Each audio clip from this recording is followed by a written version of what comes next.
Pak. Eh, ini Pak, sekarang kan kondisi IHSG ini udah mulai banyak turun ya. Kemarin kita sudah banyak profit, tapi sekarang sudah pada turun-turun gini.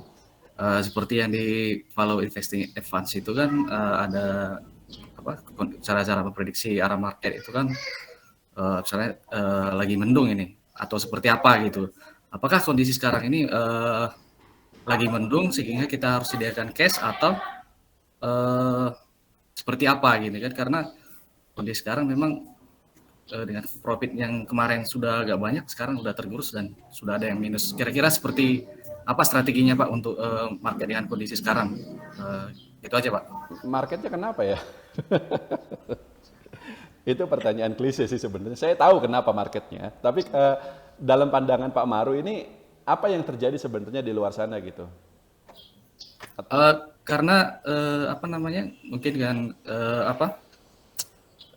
dengan kenaikan bunga The Fed yang semakin tinggi sehingga apa namanya dana asing banyak yang keluar dari pasar modal kita, sehingga mereka tarik jual-jual saham mungkin di pasar modal kita sehingga harganya pada turun gitu. Mungkin seperti itu Pak. Oke, saya coba jawab ya. Jadi gini, pertama memang namanya cerita krisis ini kalau Anda baru pertama kali di pasar modal itu namanya cerita krisis itu tiap hari Pak. Tiap saat. Tiap kali IHSG turun, krisis. Saham turun, krisis, resesi gitu. Meskipun sebenarnya tidak ada krisis. Dan maksud saya gini, kalau kita bicara krisis yang beneran krisis, maka sejak 2008 krisis, maka krisis berikutnya kapan? Ya 2020 kemarin kan. Di luar itu sebenarnya eh, saham masih baik-baik aja. Dan kalau sesekali turun itu juga wajar. Kita tidak bisa berharap saham naik terus, nggak bisa.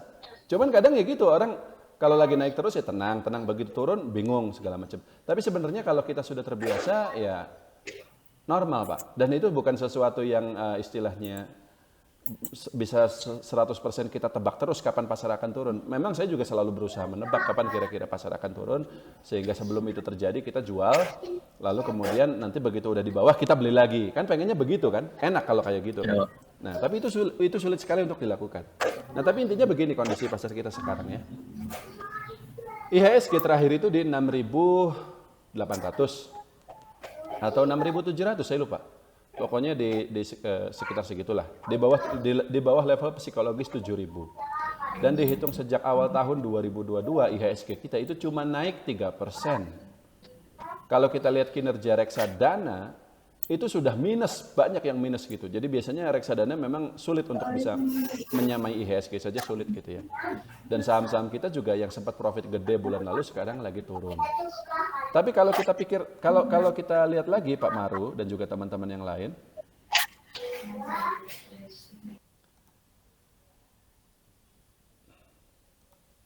coba kita pikir, terakhir kali pasar kita turun itu sekitar bulan Januari Pak. Sekitar bulan Januari, waktu ada ramai cerita apa? Omikron, ingat nggak? Omikron, waktu awal tahun 2022 ini. Omikron ini ya sudah ada sejak bulan Desember tahun 2021-nya sih. Jadi waktu itu kita berharap IHSG bakal naik pada awal tahun, tapi ternyata tidak. Barulah setelah Omikron mereda, jumlah pasien baru Omikron ini berkurang dan habis itu udah nggak ada cerita pandemi lagi sampai sekarang. Iya kan? Sekarang orang nggak ngomongin pandemi lagi loh. Orang ngomonginnya perang, the Fed, tapi udah nggak ada masalah lagi tuh PPKM segala macam. Ekonomi sudah normal sebenarnya. Tapi kan harus ada cerita. Nah ceritanya sekarang apa? Pandeminya udah selesai. Ya the Fed lah, perang Rusia lah dan seterusnya. Tapi kalau kita lihat lagi, Februari, Maret, April, itu pasar naik terus. Mei baru turun, sekarang Juni kemarin juga turun. Normal Pak, itu sangat normal. Coba lihat, pada tahun-tahun di mana IHSG misalnya naik sampai 20%, seperti pada tahun 2017 misalnya. Itu IHSG total naik 20%. Apakah setiap bulan IHSG-nya naik terus? Enggak. Ada waktu-waktu di mana dia turun. Dan kenapa dia turun? Ya biasanya memang ada cerita-ceritanya, tapi seringkali penurunannya itu lebih karena dia sudah naik banyak sebelumnya, istirahat dulu gitu loh. Cerita itu kemudian nongol belakangan sebagai bumbu-bumbu penyedap gitu. Karena apa? Karena setiap kali pasar turun seperti sekarang, Orang-orang tuh pada googling, ini kenapa saham saya turun? Dan itu kemudian dimanfaatkan oleh jurnalis, analis untuk bikin berita, untuk bikin judul berita yang clickbait gitu loh, ngerti nggak? Ternyata ini penyebab IHSG turun. Padahal tulisannya isinya nggak ada apa-apanya, nggak jelas gitu loh. Tapi kan karena orang penasaran, orang karena bingung ngeklik kan, jadi kemudian media dapat pendapatan. Jurnalis itu harus nulis berita setiap hari, harus bikin konten setiap hari. Tapi kita tidak harus baca berita setiap saat. Tapi itu satu intinya ya. Tapi intinya adalah, menurut saya sampai sekarang ini pasar saham kita masih sangat bagus karena sudah 2 tahun sebelumnya, 2020 dan juga 2021, kondisi pasar kita memang buruk sekali, tapi 2022 ini secara umum masih naik. Nah, lalu soal the Fed-nya itu bagaimana? Kalau di Amerika, itu kondisinya kebalikannya dengan Indonesia saat ini. Pada tahun 2020 dan juga 2021, pasar saham di sana, kripto segala macam itu naik terus. Karena apa? Karena Federal Reserve, bank sentral di sana itu cetak duit terus, stimulus apa segala macam, dolar ini kemudian masuk ke sana kemari, ke saham, ke kripto segala macam, itu bikin harga-harganya naik semua, valuasinya jadi mahal semuanya.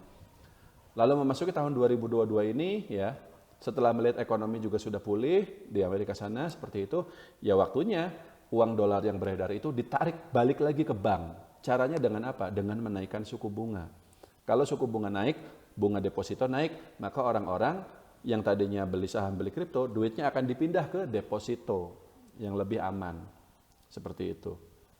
Itulah yang kemudian bikin pasar saham di sana dan kripto segala macam turun semua. Dan kalau Amerika pasarnya turun, biasanya memang ada dampaknya dalam jangka pendek dan juga secara sentimen terhadap negara-negara lain termasuk Indonesia.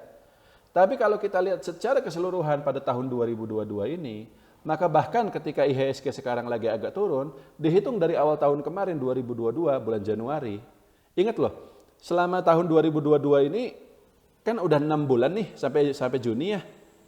Kita 3 bulan naik, Februari, Maret, April, dan 3 bulan turun, Januari, Mei, Juni. Tapi secara keseluruhan kita masih naik sekitar 3-4%. Secara year to date dihitung dari awal tahun. Dow Jones bagaimana? Amerika minus Pak, tahun ini minus 14%. Ada sesekali dia naik tapi lebih banyak turun. Nah, jadi kita juga harus bisa lihat tren agak panjang gitu loh. Nggak cuma lihat hari ini, nggak cuma lihat minggu ini, nggak cuma lihat bulan ini. Tapi lihat misalnya 6 bulan ke belakang bagaimana, setahun ke belakang bagaimana. Kita pasar kita masih naik, turun sesekali wajar karena nggak bisa naik terus. Karena ceritanya adalah the Fed sana, tapi itu cuman angin-angin aja Pak. Maksudnya angin tuh begini, ya karena di sana lagi pada crash, beritanya krisis, ya kita secara psikologis terpengaruh, orang-orang yang pegang saham batu bara segala macam, khawatir, panik, profit taking, sahamnya turun.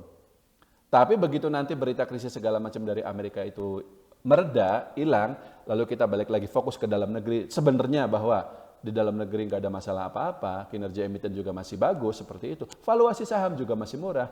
Itu hanya sementara saja, jadi nanti naik lagi. Jadi, kalau ada cash, menurut saya Pak, sekarang waktunya untuk belanja. Sebenarnya, waktu kemarin IHSG di 7.000, 7.200, saya juga sudah ngomong sih, hati-hati. Saya juga ngerasa nggak nyaman kalau IHSG setinggi ini karena jelas di luar sana itu masih ada kemungkinan Fed rate itu naik lagi. Dan itu tidak berhubungan langsung dengan fundamental ekonomi kita, tapi beritanya pasti menyebar, akan menyebabkan kekhawatiran dan pasar saham kita mungkin akan turun. Tidak berpengaruh ke ekonomi kita Pak, enggak. Inflasi kita ya inflasi kita sendiri, nggak ada hubungannya dengan inflasi Amerika. Pertumbuhan ekonomi kita juga pertumbuhan ekonomi kita sendiri. Nggak sama dengan pertumbuhan ekonomi Amerika. Tapi kalau beritanya ramai, pasarnya turun. IHSG turun. Nah, tapi sekarang IHSG sudah di 6.800. Sudah turun hampir 500 poin, udah cukup banyak turunnya. Dan valuasi saham-saham sekarang udah murah lagi. Kalau yang kemarin dipegang ya nggak apa-apa, hold saja. Tapi kalau sekarang ada cash, beli lagi. 6 bulan ke belakang, pasar kita masih naik kok Pak, secara keseluruhan. Dan dalam 6 bulan ke depan, kalau melihat kondisi kita di dalam negeri masih bagus semuanya ya, inflasi tinggi tapi daya beli masyarakat juga masih tinggi, seperti itu. Ya harusnya kita masih bisa naik lagi. Jadi setiap kali terjadi penurunan seperti yang terjadi sekarang, itu adalah kesempatan untuk tambah posisi. Nggak apa-apa. Profitnya berkurang, nanti juga naik lagi. Sabar. Seperti itu.